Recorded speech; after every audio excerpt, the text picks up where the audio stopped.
Hi folks, I'm Rishit and today we'll be talking about Superpower your Android apps with ML. So all about if you haven't tried machine learning in Android apps, you can make your first step in on-device ML in Android today. And if you have worked with machine learning in Android, we'll be talking today about the tools specifically released with Android 11 that make machine learning a lot easier. You'll see all about the new tools with Android 11 for machine learning. So with that, let me just tell you a bit about myself. So hi, as you know, I'm Rishit. I just told that I'm a high school student from India. I'm also a TEDx and TEDx speaker, and I love hackathons and competitions, and have represented my country in some and even won some. If you are interested in learning more about research, I have also written a couple of research papers about AI and mathematics. Feel free to check them out. And if you want to know more about me, I'll keep this short. If you want to know more about me, feel free to go to rishit.tech. My coordinates are there. So with that, let's start with the cool part. But before I move any forward, I would like to acknowledge Syed Paul, who's a machine learning 3D, Khan Levier from Google, and Hoy Lam from Google, who have helped me in reviewing these slides, which you see right over here, and helped me put out a better version of these slides to you all. So a huge thanks to them. With that, let me just tell you a bit about who the ideal audience would be for this talk. So it would essentially be mobile developers who are looking for ways to build smarter applications. And so uh, if you already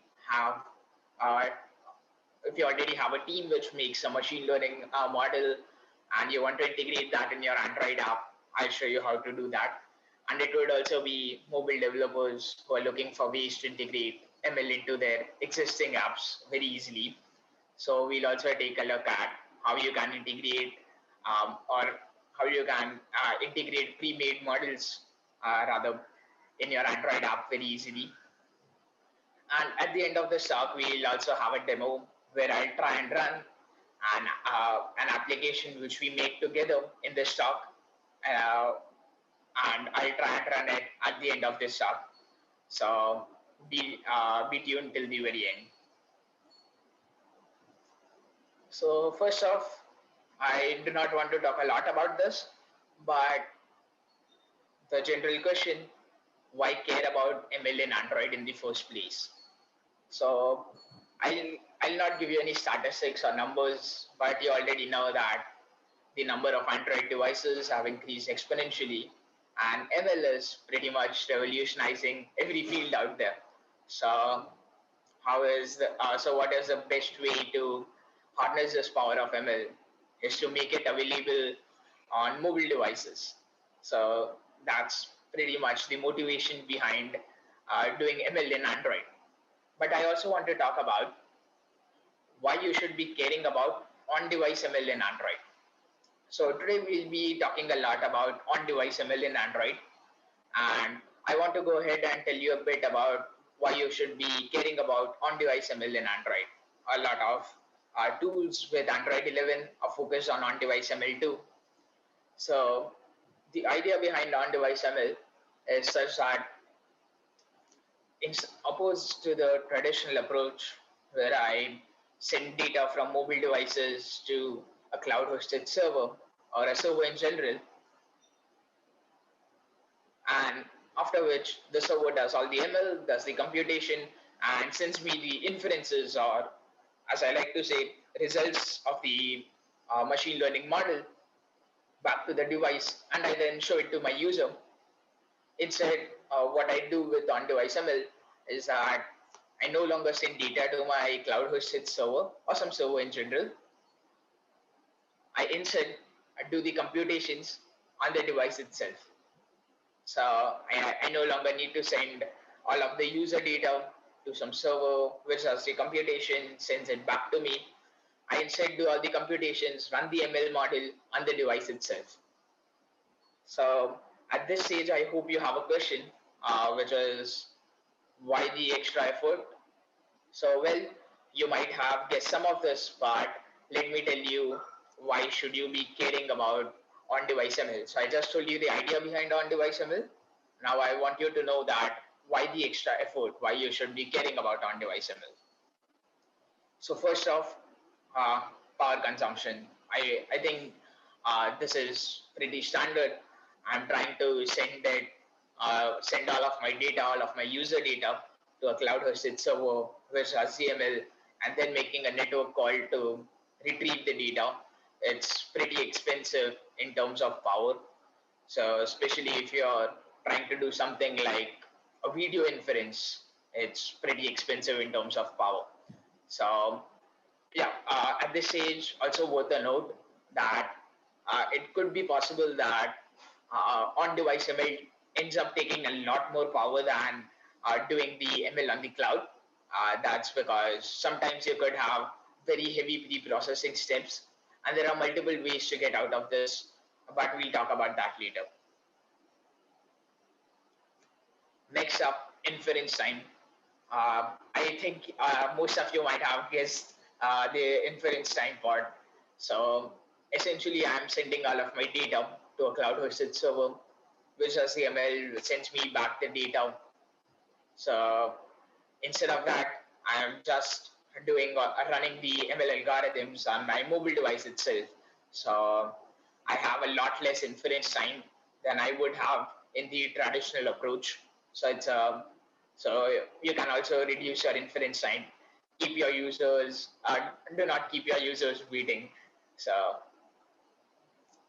next up, we also have network availability. Since in on-device ML, I don't need to send data out of my device itself. I don't need to depend a lot on the network. So you could also use on-device ML in cases where you have poor network connectivity or no network connectivity too. And finally, privacy. Now, again, I hope all of you might have guessed this. Since I'm not sending data or user data out of my device itself, I'm automatically ensuring privacy. There are a number of other things you should be doing to specifically ensure privacy in on-device ML too. But since I'm no longer sending data out of my device, I already have a privacy term in there. So that was about why you should be caring about on-device ML and why you should be doing the extra efforts. So let's talk about actually implementing this and see how all of it works out. So first off, I want to talk a bit about the ML model binding plugin or the machine learning model binding plugin. So I hope you can make a fair enough guess about what this does from the name model binding over here. So the ML model binding plugin makes it a lot easier for you to use TensorFlow Lite models in your Android applications. So you have a lot less code to write than you would in the traditional on-device ML approach, which is using the TF Lite Android support library. You have a lot less code to write, becomes a lot easier for you using the ML model binding plugin. Next up, what I also like about this is it is very easy for you to enable hardware acceleration. And what I mean by enabling hardware acceleration is that essentially if I want to use the in-device GPU or I want to use a neural network API for faster calculations or faster inferences, I can very easily do it with on-device with the machine learning model binding plugin. And I'll also show you how you can do this, but just a sneak peek. So if you have written out the code for the machine learning model binding plugin to do the inference with the TF-Lite model, you can add just one line of code and a dependency call to have your inferences done on a GPU. So that's how easy it is. We'll also see how this works out in the end, but a sneak peek, just one line of code away. So that's again what I feel pretty cool. Very easy for you to enable hardware acceleration in your Android apps. And finally, all of this allows faster development. So I just talked about how easy it is to use, how easy it is to enable hardware acceleration. And as you might have guessed, all of this allows you to develop faster, develop Android apps which use machine learning a lot more faster. So, so another sneak peek about faster development, and we'll take a look at this later in more detail. But I'd just like to tell you, if there are any folks who have worked with on-device ML earlier using the TF-Lite Android support library, you might be knowing that earlier what you had to do was convert everything to a byte array. So convert your inputs to a byte array and then pass it to the model, which were some extra steps. With the model binding plugin, you no longer need to do that, and it becomes a lot easier for you. And all of this is abstracted away from you. We'll soon see this in action too. So with that, let's take a look at using the machine learning model binding plugin. And what we'll also do on the way is in this talk, we'll together build an application which uses the machine learning model binding plugin. Now, you could very well use the machine learning model binding plugin in your own Android applications for your own use cases. But to take an example, we'll build an application together in this talk. So that's how we'll be going about today. So first off, I want to import a TF-Lite model, right? I want my Android app to know, okay, here's the TF-Lite model. So with Android Studio 4.1 or above, so if you have Android Studio 4.1 or above, what you can simply do is right click on the module you want to import your TF-Lite model in, and then you can simply go ahead and import a TensorFlow Lite model. So Android Studio has this new option now, which is called TensorFlow Lite model, and you can simply click on that to import the TF-Lite model. So what you'll do is you will end up on a dialog box like this. This allows you to choose the model location. So I've simply selected the model location. It allows me to choose the package it allows me to choose the module I want to include my TF-Lite model in. And what I also want you to see over here is maybe you cannot clearly read it out from the screen, but I'll read it out for you. There's a checkbox under it which says automatically add TensorFlow Lite GPU dependencies. So even if you wanted to if you wanted to do these inferences on a GPU, so remember I told you it's one line of code and one dependency call away. So you can simply get that dependency by clicking this checkbox right over here. That can also be done. So again, the machine learning model binding plugin makes it super easy for you. And here I just import my TensorFlow Lite model. So the TensorFlow Lite model I'm using in this example, which we are building together in this talk, is a rock, paper, scissors model. So I made an open source model. The open source model which I made just tells you that, well, I show the camera a rock and the model tells me, okay, this is a rock. Then I show the model a scissor. The model tells me, okay, this is a scissor. And that's simply the model I've imported right over here to serve as an example. You can most certainly do this with your own models or with your own use cases too. But this is an example we'll be working on today. So when you import the TF-Lite model, what I also want to show you in this slide right over here is you get the TF-Lite model metadata.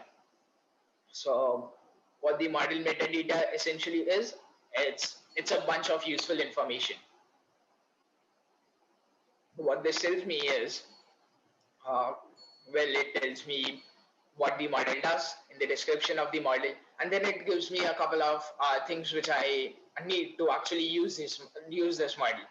So first off, I can see that the model needs an input of 224 by 224 pixel images. Well, so I can just use this and pass in a 224 by 224 pixel image. And then I can also see over here that the model outputs me a probability list which has 3 elements in it for rock, papers, and scissors. So a bunch of useful info from the model metadata, and I'll essentially be using this model metadata to build out the application itself, to know what the inputs, outputs are, and a bunch of other useful info which I actually need to use this model. So let's go ahead, and I finally imported my TFLite model.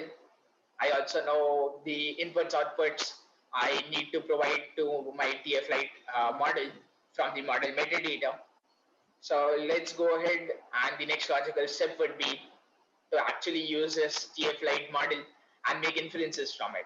So let's go ahead and do that. So first off, I want to create an instance of my model. So here what I also want to tell you is, remember I had imported a model which was for rock, papers, and scissors. So the model was called RPS model.tflite, short form for rock, paper, scissors. So as soon as I imported it, what Android Studio did for me is it essentially made a new class for this model of the same name.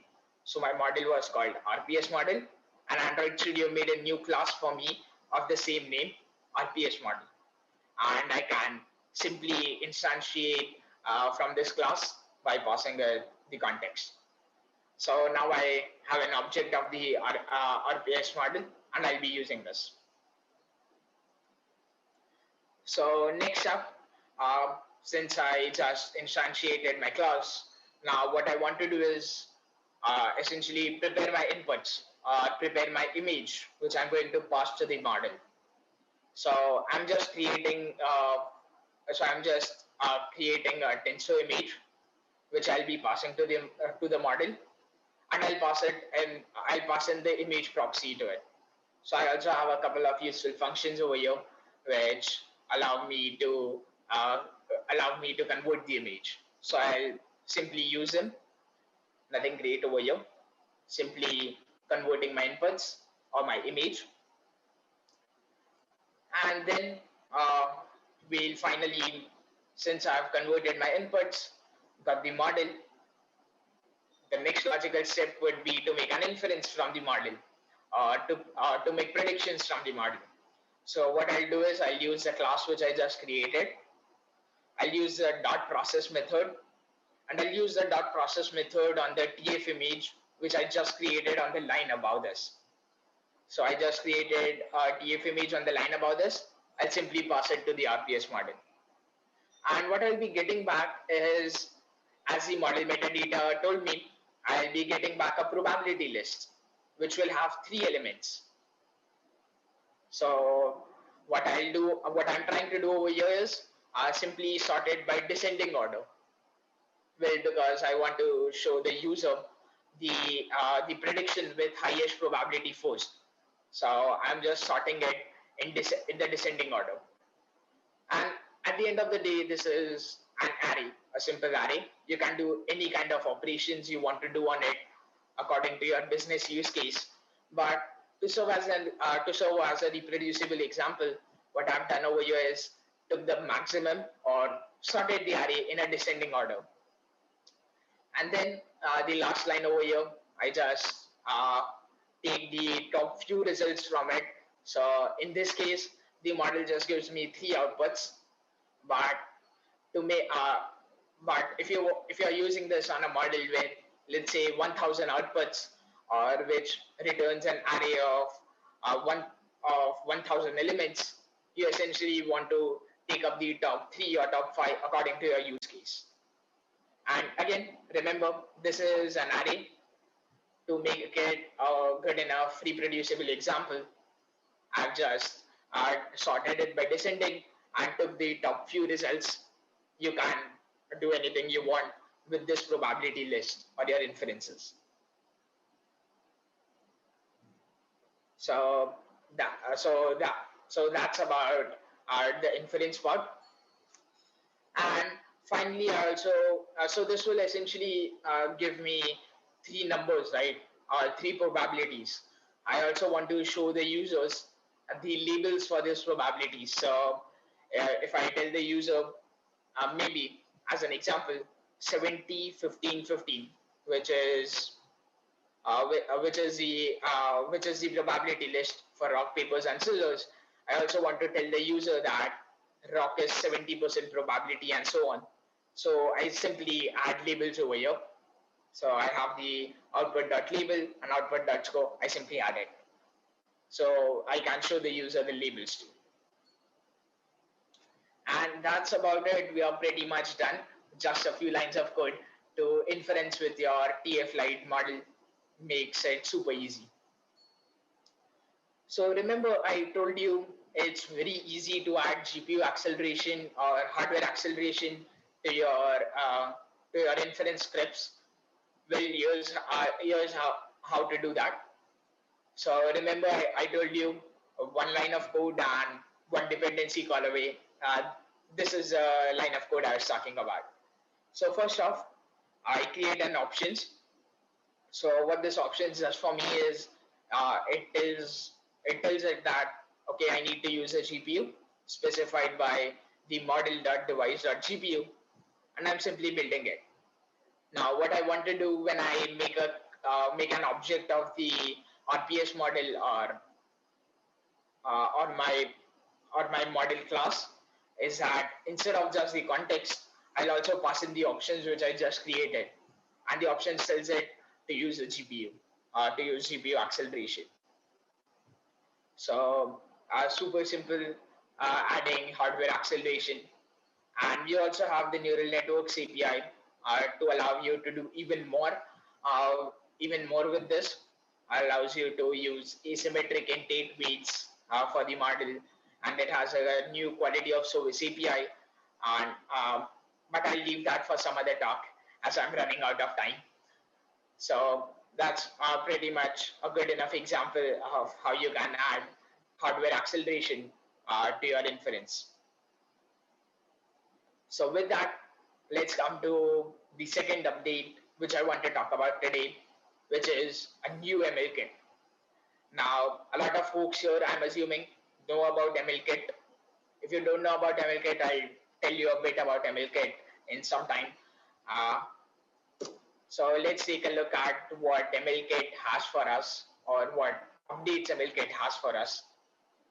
And I'll also be telling you soon when you should be using MLKit versus when you should be using the model binding plugin. So first off, MLKit has made it a lot easier for you to do on-device ML. MLKit now also supports easier on-device ML and more models for on-device ML. So we'll soon see this in greater detail about how you can start using it.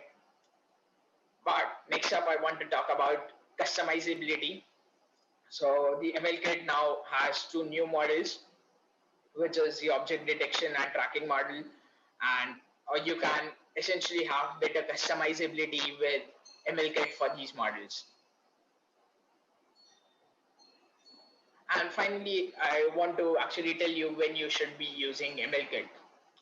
So if you have some kind of generic use case, let's say I have a use case where I need to predict if an image is a dog image or a cat image using machine learning. So that's a generic kind of use case, and MLKit is the best thing to use over here.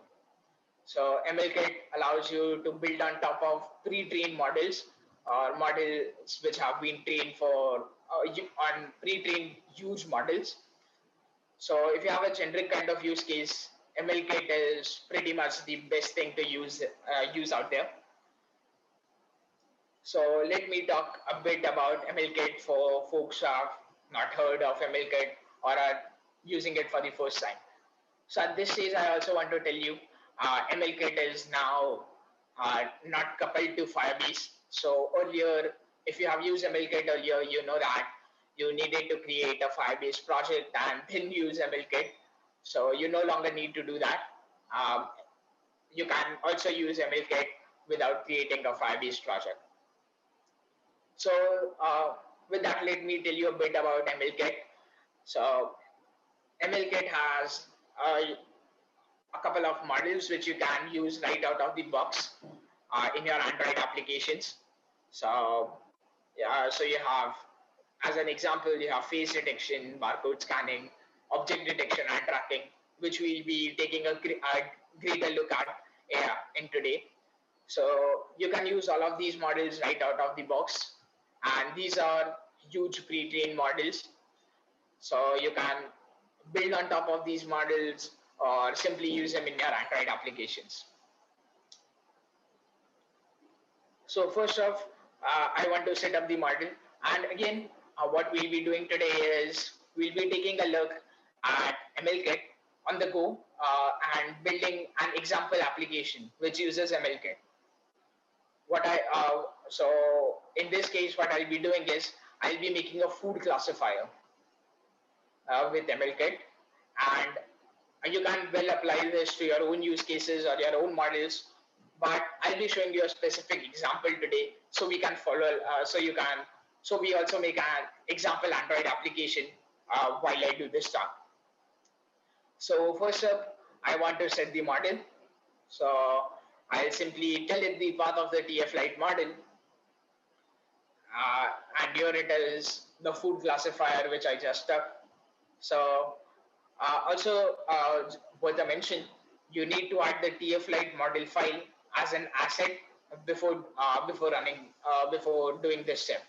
So I've simply set up my model, told it where the model is located, and simply build it out. Next up, what we'll be doing today is, as I said, we'll look at an example to better understand MLKit, which is making a food classifier. So what you can do, so what we'll be doing is we'll be using the object detector model with MLKit and building on top of it. So the object detector model gives me a huge amount of outputs, but well, I just care about the outputs which are food related, or since I want to make a food classifier in this example, I just care about classifying the image as a food item, to be specific. So that's why I need to build on top of that model, and MLKit allows me to do that very easily. So I'll make a custom object detector options list, options where I can customize my MLKit. So first off, I pass in the model which has to be used on top of the pre-trained state-of-the-art models with MLKit.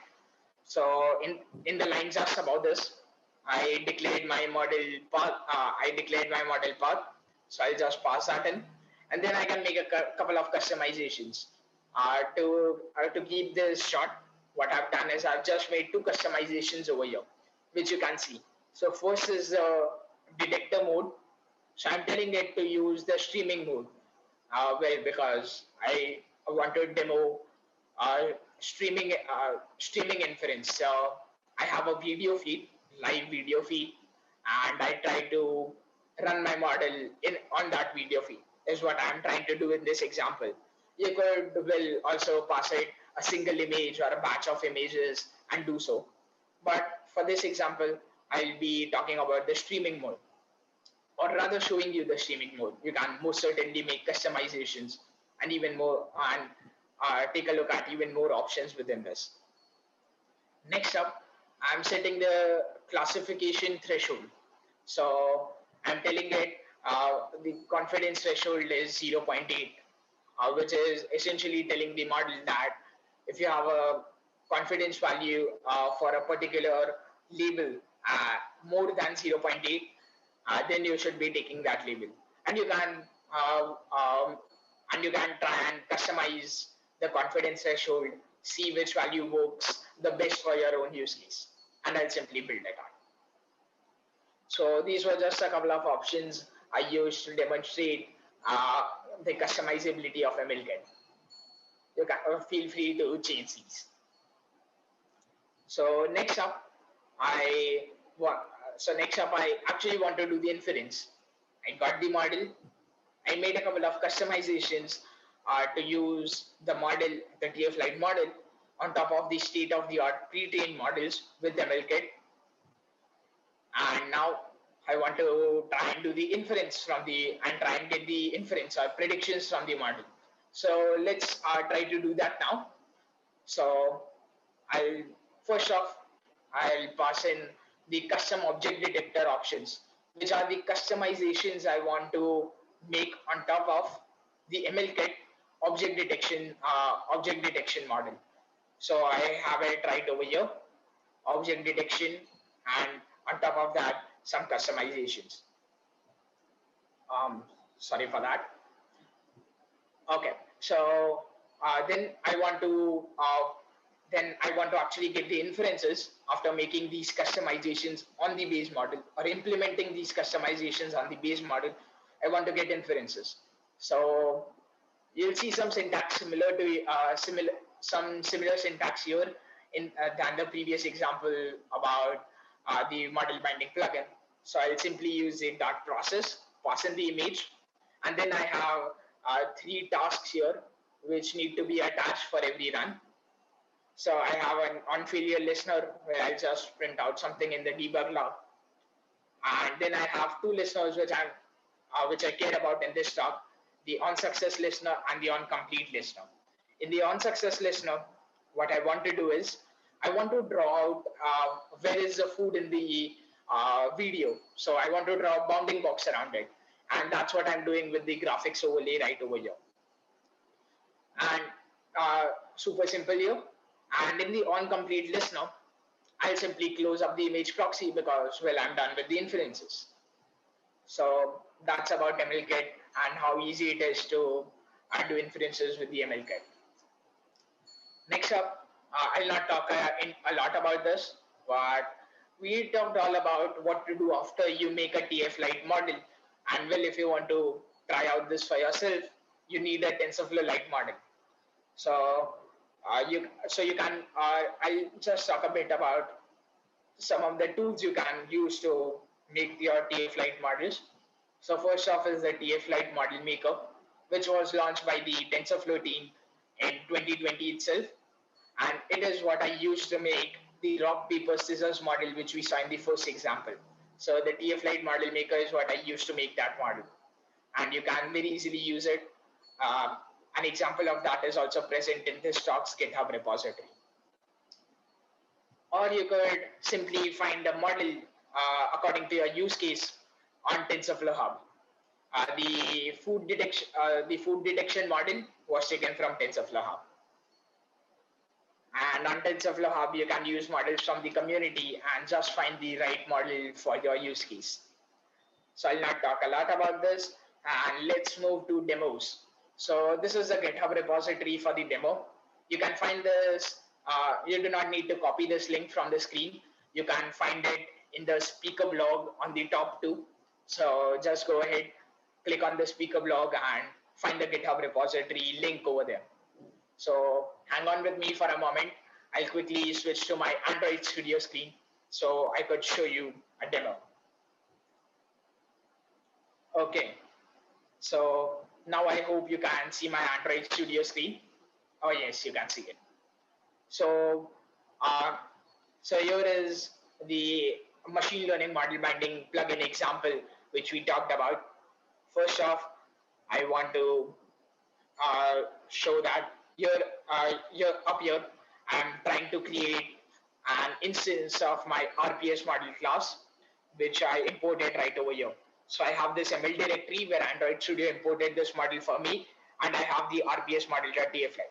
So if you can't see the menu right over here, no problem. Just take me for it that there's an RPS model.tflite which Android Studio imported for me. So I'm just creating an object for it. Then I have the TF image where I perform some pre-processing steps on the image, which we talked about. Finally, I do the inferences. So I use the dot process right over here. Okay. I use a dot process right over here, which gives me a probability list with which I could do pretty much anything. So as an example, I sorted by descending and take the top few examples. So that was it for the demo. And let's take a look at this in action. So I have the application with me right over here. And well, I could have shown this in an emulator, but nothing better than a live mobile doing it. So I'll try to pass a rock in front of it. So let's see how it, and you can see it tells me with almost 80% probability that, well, this is a rock. So I feel this is pretty cool. And you might see some latency in the demo which I just showed, and that's because I'm wirelessly sharing my mobile screen and also live streaming to you all. But if you try out this app for yourself in the GitHub repository, you will see almost no visible latency in your own mobile phones. So you can find all the supporting links for this talk in the speaker blog on the top. So with that, I think I have 3 minutes or so to take questions. So maybe we could bring up the question screen.